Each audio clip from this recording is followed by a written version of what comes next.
쏘는 족족 미국과 독일이 제공한 팩3, 팩2에 요격되는 것 같아요. 그러니까 단거리 미사일로는 공격이 잘 안 되니까 IRBM, 중거리 탄도미사일을 쏘는 겁니다. 중거리 탄도미사일은 일단 높이 올라갑니다. 우주로 높이 올라갔다가 무지하게 빨리 떨어집니다. 그러니까 팩3, 팩2로 막기 어렵죠. 이제 이런 식으로 이제 닭 잡는데 소 잡는 칼을 쓰기 시작한 거죠. 이러면서 우크라이나가 원래 핵 보유국이었습니다. 소련이 무너졌을 때 러시아하고 우크라이나는 모두 핵을 보유했는데 이 우크라이나를 상대로 미국이 집요한 설득을 하죠. 영국도 참여하고.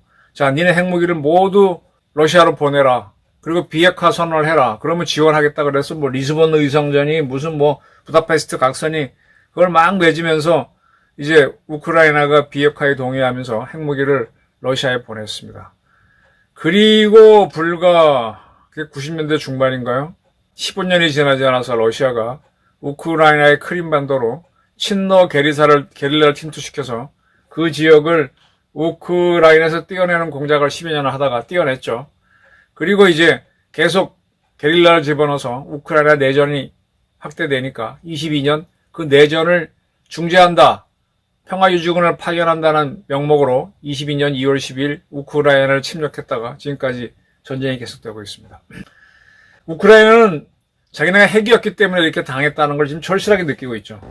그래서 핵을 뭐 가져보겠다라는 검토를 하는 것 같은데 글쎄 벌써 손 놓은 지 벌써 한참 오래됐고 우크라이나 자체가 핵을 개발한 게 아니라 소련 시절에 러시아인들이 만드는 핵을 운용했던 거죠. 원자력 발전소를 운영했고 핵무기를 운영했던 것인데 할 수 있을까 좀 의문이 됩니다.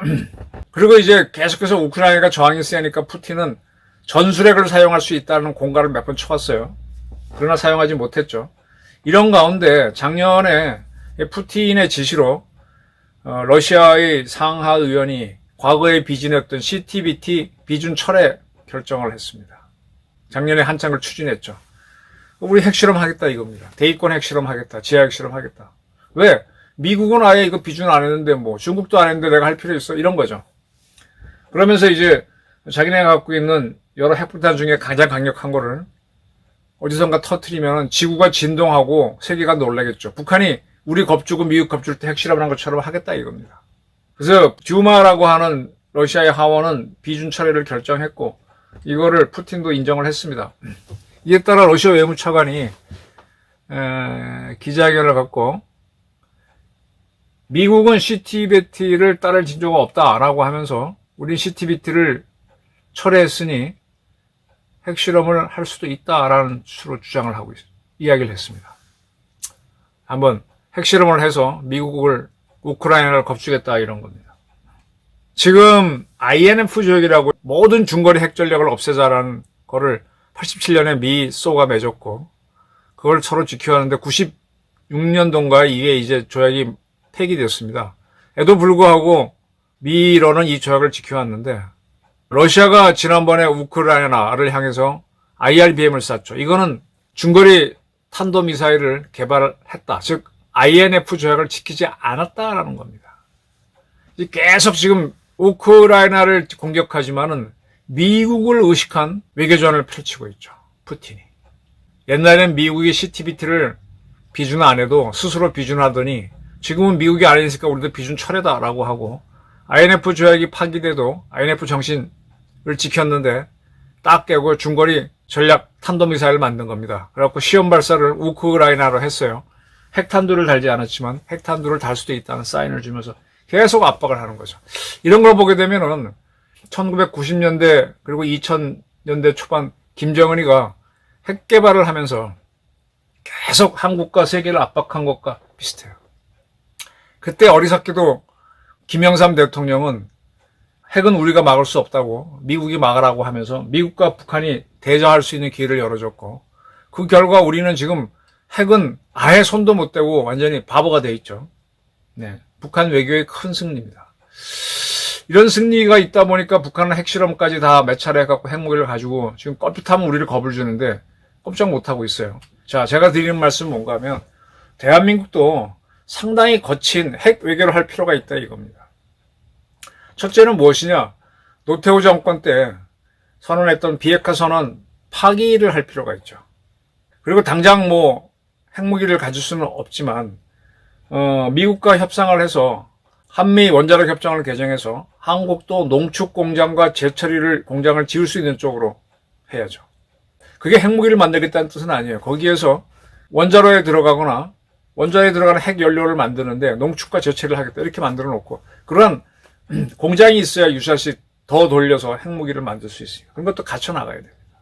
그리고 이때 반드시 중요한 게 이북이 저러는데 우리도 어쩔 수 없지 않느냐 이런 여론을 만들어야 돼요. 거친 핵 외교를 해야 됩니다. 미국을 상대로 이렇게 해야만 중국도 북한도 우리를 유심히 보게 되죠. 겁을 내게 된다는 겁니다. 작년 7월 달에 북한이 7월 달에 열병식을 했는데 전승절 6.25 전쟁이 이겼다고 전승 행사를 가졌는데 그때 러시아의 국방부 장관이 참석했었죠. 그러한 국방부 장관이 지금 이제 북한을 방문했는데 김정은한테 내년 5월 러시아가 하는 전승절, 내년 5월은요 2025년이죠. 1945년에 2차 대전이 끝났습니다. 그리고 딱 80주년이 되는 날입니다. 1945년 5월 달에 소련이 독일군을 항복시켰죠. 그날 40주년이 되는 날 러시아는 대대적으로 전승절을 하겠다는 거예요. 행사를. 이날 북한은 김정은은 물론이고 인민군 부대도 참석해서 같이 시가 행제를 하자라고 제의를 했습니다. 그래서 김정은이가 러시아 모스크바를 방문하는 거 아니냐라는 예상과 더불어 인민군이 우크라이나 전선에 파병됐을 뿐만 아니라 모스크바에서 같이 행진하는 거 아니냐 이런 예측들이 나오고 있어요. 네. 그만큼 지금 푸틴하고 김정은은 짝짝꿍으로 돌아갑니다. 국제정치가 CTBT가 무력화됐고 러시아가 핵실험을 해버리고 또 러시아를 위협하는 나라에 대해서는 핵무기를 쓰겠다라는 쪽으로 핵 교리를 바꿨죠. 핵으로 자꾸 위협하는데 이렇게 중차대한 판국에 지금 이재명 대표가 이끄는 민주당은 자기네가 국회 예결위에서 정부가 보낸 내년도 예산을 대폭 깎았죠. 그리고 그걸 그대로 본회의에 넣어서 통과시키겠다라고 하고 있습니다. 이렇게 통과시킨 거에 대해서는 대통령이 거부권을 행사할 수가 없어요. 그러니까 이제 내가 주는 예산대로 해라. 지금 검찰과 국정원 이런 데 기관에 특활비를 다 깎았죠. 특활비는요. 특활비 하나 참 더러운 얘기 하나 해드릴까요? 2000년에 김대중 정권이 1차 남북 정상회담을 했습니다. 그때 그게 아주 굉장히 세계적으로 우리나라에서 인기를 끌고 주목을 끌었는데 그렇게 된 데는요. 당시 국가정보원이 돈을 풀었기 때문에요. 제가 분명히 말씀드리는데 그때 김대중 대통령이 이북에 가서 김정은을 만난 날 국정원은 대한민국 주요 언론사를 상대로 상당한 돈을 기자들한테 풀었습니다. 제가 이걸 기억하는 건 저는 그걸 거부했기 때문이에요. 그때 그 친구가 그러더만 다 받는데 당신 받아도 문제 없어 하길래 나 하나 안 받을게 하고 걷어찼어요. 그랬기 때문에 김대중, 김정일은 정상회담에 대해서 아주 좋은 보도가 나왔던 거예요. 그 돈이 특활비예요. 이 좌파들은 다 그 돈을 썼습니다. 우파도 물론 썼고. 근데 이제 와서는 그런 것들이 이제 영수증 남지 않는 돈인데 그거 갖고 통치를 하고 정치를 해왔는데 못하게 막는 거죠. 그리고 우크라이나에 지원하지 말라는 거예요. 지금 우리가 1억 달러를 지원했고 최대 21억 달러를 지원하기로 서로 약속을 한 모양입니다. 그런데 이건 어떻게 하는가 하면 1억 달러, 2억 달러 주는 거예요. 10억 달러 주고 그 돈을 통제하는 겁니다. 한국 물건을 사도록, 한국 무기를 사가도록. 모든 나라가 차관을 줄 땐 그렇게 합니다. 근데 지금 그렇게 해서 지금 한국 경제가 너무 안 좋잖아요. 그래서 우리는 무기라도 그쪽에 보내서 팔아서 경제를 돌려야지. 우리가 차관을 주는 만큼.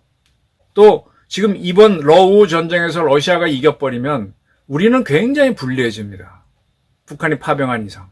우린 죽으나 사나 러시아 북한 동맹을 깨야 되는데 이걸 막는 게 누구냐? 이재명입니다.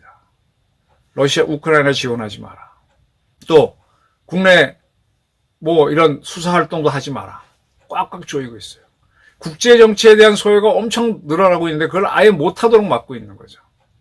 그러면서 이재명은 씩 웃고 다녀요. 야당이 원래 그런 거 아니냐. 우리한테 설명을 해봐. 그러면서 김건희 특검을 요구합니다. 이재명 처다는 이재명에 대해서 무죄를 요구하고요. 자기 살라고 모든 걸 엉클어뜨리고 있습니다. 근데 문제는 민주당이 의석이 많기 때문에 자기 마음대로 국회를 다 할 수 있다는 거예요. 이거를 사실 윤석열 정부가 돌파를 못하니까 쩔쩔매는 거죠. 이렇게 소수 정부일 때 이걸 돌파하는 게 능력인데 그 부분에 대해서는 제가 윤 정부 초기에 이렇게 하자 저렇게 하자 여러 번 얘기했는데 없었어요. 방법은 몇 가지 있죠. 그렇지만 이제 그 방법을 펼치는 순간에 상당한 저항과 또 마찰이인데 그걸 무릅쓰고 해야죠. 거기에 물리면 아니 한번 못하고 실패하는데 그런 배짱과야 그게 있어야 할 수 있는 거죠. 자, 그건 그렇고 지금 푸틴과 김정은은 미국을 상대로 핵게임을 벌이고 있습니다. 아주 신나는 국제정치를 하고 있죠. 그러나 저들의 그 속을 보게 되면은 이것도 저것도 안 되니까 점점 더 이제 높은 카드를 꺼내 드는 거죠. 코너에 몰리니까. 이게 허풍인데 여기에 속아 넘어갔던 것이 우리입니다. 그래서 결국 북한이 핵을 보유하도록 허용해버리고 말았는데 미국은 과연 그럴까? 트럼프는 그럴까? 궁금합니다. 그런데 국내에선 이재명과 민주당이 그리고 좌파들이 거의 준동을 하고 있습니다. 이 위기를 어떻게 돌파해야 될까요? 해법은 윤석열 대통령이 단호한 모습을 보이고 그 모습을 일관성 있게 끌고 나가는 겁니다. 그것이 없으면 조금 어려울 수 있습니다. 미국이 지켜주기 때문에 정권이 붕괴되지는 않겠지만 상당히 허약할 수 있습니다. 국제정치에 많은 관심을 기울여주기 바랍니다. 감사합니다.